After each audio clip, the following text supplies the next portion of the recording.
വേദിയിലിരിക്കുന്ന പ്രിയപ്പെട്ട കേസ്, മറ്റ് വിശിഷ്ട വ്യക്തികൾ, നമ്മുടെ പ്രിയപ്പെട്ട നേതാക്കൾ, ഞാൻ എല്ലാവരുടെയും പേര് പറഞ്ഞ് രണ്ടാമത് സമയം നിങ്ങളുടെയും വേദിയിലിരിക്കുന്നവരുടെയും അപഹരിക്കുകയില്ല. ഒപ്പം സദസ്സിലിരിക്കുന്ന പ്രിയപ്പെട്ട അമ്മമാരെ, സഹോദരിമാരെ, എല്ലാവർക്കും എൻ്റെ വിനയം നിറഞ്ഞ് നമസ്കാരം. ഞാൻ വലിയ അത്ഭുതത്തോടുകൂടിയാണ് ഇവിടെ നിൽക്കുന്നത്. മഹിളാ ന്യായ കൺവെൻഷൻ ഉദ്ഘാടനത്തിന് വരണം എന്നൊക്കെ പറഞ്ഞു വരുമ്പോഴും ഞാൻ പ്രതീക്ഷിച്ച ഒരു ശക്തിയും ആരോഗ്യവും ഒക്കെ ഉണ്ടായിരുന്നു. അതിനേക്കാൾ 100 മടങ്ങാണ് നിങ്ങളുടെ ശക്തി. കാരണം ആ പുറത്തുനിന്ന് ഇവിടെ വരെ എത്തിയത് എങ്ങനെയാണെന്ന് എനിക്ക് അറിയില്ല. ഒരു ചേച്ചി ഒരു ഫോട്ടോ എടുക്കട്ടെ എന്ന് പറഞ്ഞൊരു പിടി പിടിച്ചിട്ട് ഞാൻ എനിക്ക് അനങ്ങാൻ പറ്റില്ല.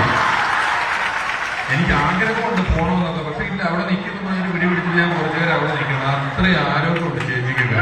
ആ ഒരു ആവേശം എനിക്ക് ഇവിടെ കാണാൻ പറ്റുന്നില്ല.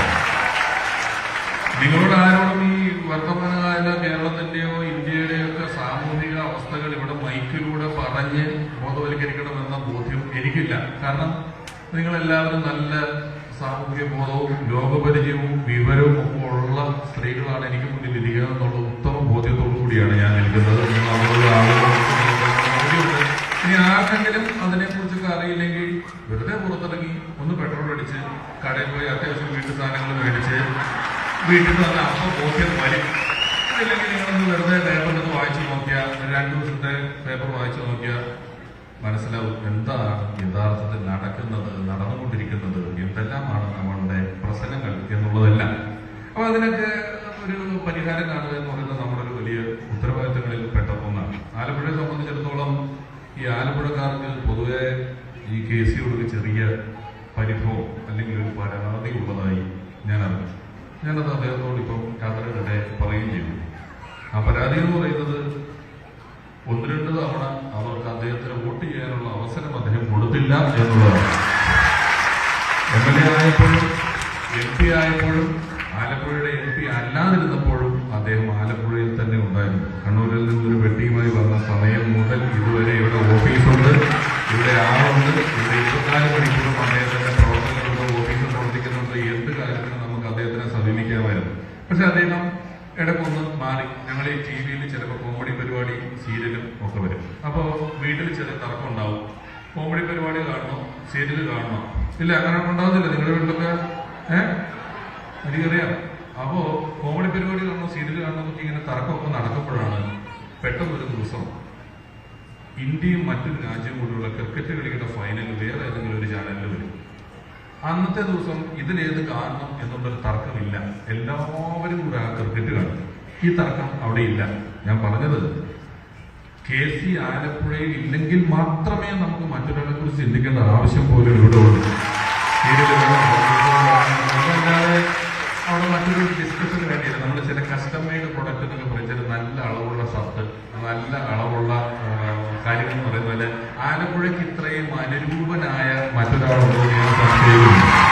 അദ്ദേഹം ഇടയ്ക്കൊരു അല്പം മാറി നിന്നു. എങ്കിലും ഈ പുലിമുരുകൻ എന്ന് പറയുന്ന സിനിമയിൽ ഞാൻ തിയേറ്ററിൽ നിന്ന് കണ്ടപ്പോൾ വലിയ കയ്യടി കിട്ടിയ ഒരു സീനുണ്ട്. അതിലെ ഹീറോ അല്ല പറഞ്ഞത്, അതിലെ മറ്റൊരാളാന്ന് പറഞ്ഞത്. അദ്ദേഹം പറഞ്ഞു, ഈ പുലി പതുങ്ങുന്നത് പേടിച്ചിട്ടല്ല, കുതിച്ച് ചാടാൻ വേണ്ടിയിട്ടാണ്.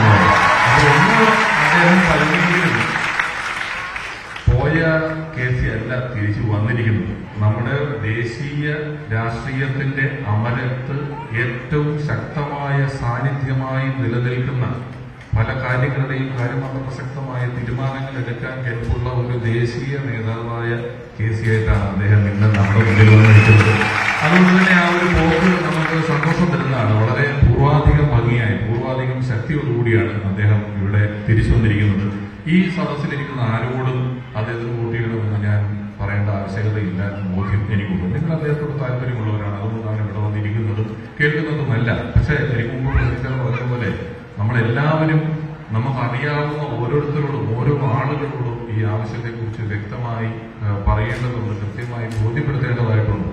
കാരണം ചിലപ്പോഴൊക്കെ നമുക്ക് അറിയാത്തത് കൊണ്ടല്ല, നമ്മൾ ബ്രെയിൻ വാഷ് ചെയ്യപ്പെടും. ചില വലിയ പോസ്റ്റർ കാണുമ്പോൾ, ചില ഫ്ലെക്സുകളൊക്കെ കാണുമ്പോൾ നമ്മൾ ഇതാണ് സത്യം എന്നൊക്കെ പറയും. ഇപ്പം ഈയിടെ സുഹൃത്ത് മറ്റൊരു മണ്ഡലത്തിൽ ഇങ്ങനെ പറഞ്ഞു, അയ്യോ അപ്പുറത്തെ സ്ഥാനാർത്ഥിയുടെ ആൾക്കൂട്ടം 2 കിലോമീറ്റർ റോട്ടിൽ മണൽ വീഴാനില്ലാത്ത സ്ഥലമില്ലാത്ത അത്രയും വലിയ ആൾക്കൂട്ടമാണ് അവര് ഇവിടെ കാണിച്ചത്.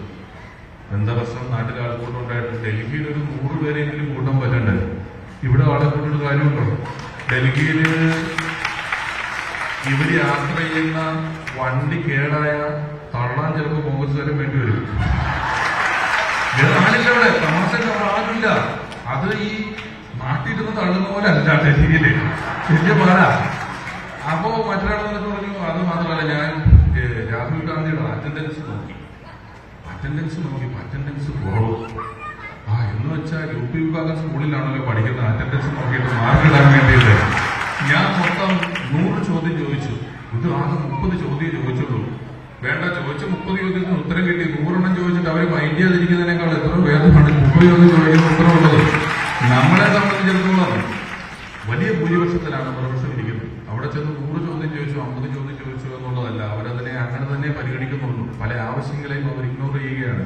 അവിടെ പുറത്തിറങ്ങി ഓരോ ജനങ്ങളോടും ഓരോ ജനവിഭാഗത്തെയും കണ്ട് മനസ്സിലാക്കി ബോധവൽക്കരിക്കേണ്ട ഒരു മാറ്റത്തിന്റെ ആവശ്യകത പറഞ്ഞ് മനസ്സിലാക്കേണ്ട ഉത്തരവാദിത്വത്തിലാണ് പലരും നടക്കുന്നത്. അതൊന്നും ഒരു അറ്റൻഡൻസ് രജിസ്റ്ററിൽ കുറിച്ച് വെക്കേണ്ടതോ അവിടെ പോയിട്ട് ഉത്തരം കിട്ടാവുന്ന ചോദ്യങ്ങൾ ചോദിക്കേണ്ടതോ അല്ല.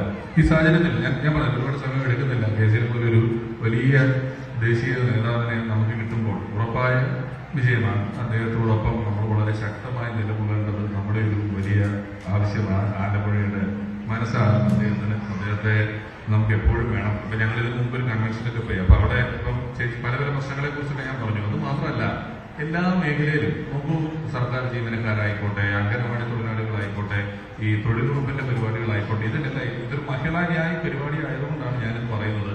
ഒരുപാട് മഹിളകൾ ജോലി ചെയ്യുന്നുണ്ട്. ഇവരെല്ലാം മഹിളകളായതുകൊണ്ടാണോ എന്നറിയില്ല, ചില ജ്വല്ലറിയുടെ പരസ്യവാചകം പോലെയാണ് ഇപ്പൊ 2 ഗവൺമെന്റുകളും ചെയ്തുകൊണ്ടിരിക്കുന്നത്. അതായത് പണിക്കുറവുമില്ല, പണിക്കൂലിയില്ല. പണിക്ക് കുറവുണ്ടോ? ഇല്ല. എല്ലാ പണി ആശാവർക്കർമാർക്കുണ്ട്, അംഗനവാടി ടീച്ചർമാർക്കുണ്ട്, കർഷകർക്കുണ്ട്, എന്ത് പണി വന്നാലും ഇവർക്കുണ്ട്. എന്നാൽ പണിക്കൂലിയുണ്ടോ? അതുമില്ല. അത് കിട്ടിയാൽ കിട്ടി, ഒത്താലൊത്തും. അപ്പം ഇവര് കേന്ദ്രം ഞെക്കി, കേരളം ഞെക്കി, കേന്ദ്രം ഞെക്കി, ഞെരിക്കുന്നു, അമർത്തുന്നു എന്നൊക്കെ പറഞ്ഞുകൊണ്ടിരിക്കുകയാണ്. അപ്പോ ഞാൻ പറഞ്ഞു വന്നത്, ഇതൊരു അവസരമാണ്. ഈ അവസരത്തെ നമ്മളുടെ ഒരു വോട്ട് ചെയ്യലിലൂടെ മാത്രം നമ്മുടെ ഉത്തരവാദിത്തം കഴിഞ്ഞു എന്ന് വിചാരിക്കരുത്. ഇതൊരു വലിയ അവസരമായി കണ്ടുകൊണ്ട് KCയെ വലിയ ഭൂരിപക്ഷത്തിൽ വീണ്ടും ആലപ്പുഴയിൽ വിജയിപ്പിക്കുക എന്ന് അഭ്യർത്ഥിക്കുന്നതിന് വേണ്ടിയാണ് ഞാൻ ഇന്ന് തിരക്കിടയിൽ നിന്നും ഇങ്ങോട്ട് എത്തിയിട്ടുള്ളത്. ഞാൻ ഇനിയും ഒരുപാട് പേർ സംസാരിക്കാനുള്ളത് കൊണ്ട് മഹിളാ ന്യായി അവരുടെ നമ്മുടെ പ്രകടന പത്രികയിൽ പറഞ്ഞിട്ടുള്ള ഒരുപാട് നല്ല വലിയ കാര്യങ്ങളുണ്ട്. അതിനെക്കുറിച്ചും കൂടെ ഞാൻ പറയുന്നില്ല, അത് നമ്മുടെ പ്രിയപ്പെട്ട KCയുടെ നിങ്ങളോട് പറയുന്നതായിരിക്കും. അതുകൊണ്ട് ഞാൻ സുദീർഘമായി ഇനി സംസാരിക്കുന്നില്ല. ഔദ്യോഗികമായി ഔപചാരികമായി ഇന്ന് നടക്കുന്ന ഈ മഹിളാ ന്യായ് കൺവെൻഷൻ ഉദ്ഘാടനം ചെയ്തതായി വാക്കുകളായി അറിയിക്കുന്നു. നല്ലവരുടെ വികസനം, പാലം, റോഡ് ഇതൊക്കെ ഉള്ളപ്പോഴും ഉണ്ടാകേണ്ടതാണെങ്കിലും ഞാൻ എപ്പോഴും പറയുന്നൊരു കാര്യം, നമുക്ക് വേണ്ടത് മനസ്സമാധാനമാണ്. അറിഞ്ഞോ അറിയാതെയോ പത്രം വായിക്കുമ്പോൾ ഓരോ കൊലപാതകത്തിന്റെ വാർത്തകൾ കാണുമ്പോൾ, ഓരോ തെറ്റുകൾ കാണുമ്പോൾ നമ്മളറിയാതെ വരുന്ന ഒരു വലിയ സങ്കടം നമ്മളെ ഗ്രസിക്കുന്നുണ്ട്. അതിൽ നിന്ന് മാറിപ്പോണം. നമുക്ക് നമ്മുടെ നേതാക്കളെ സധൈര്യം ചെന്ന് നിന്ന് കണ്ട് അടുത്ത് നിന്ന് വർത്തമാനം പറയാനും ചോദ്യം ചോദിക്കാനും ഉള്ളൊരു ധൈര്യം നമുക്ക് തരേണ്ടത് അവരാണ്. ജയിച്ചു കഴിയുമ്പോൾ നമ്മളെ വളരെ അകലെയുള്ള ആളുകളെ പോലെ കാണുകയും അടുത്ത് വരാൻ പറ്റാത്ത അവസരം ഉണ്ടാകുകയും ചെയ്യുന്നത് ജനാധിപത്യത്തിന് യോജിച്ച ഒരു നിലപാടല്ല. ജനാധിപത്യം പുലരട്ടെ നിങ്ങളുടെ സമൂഹം.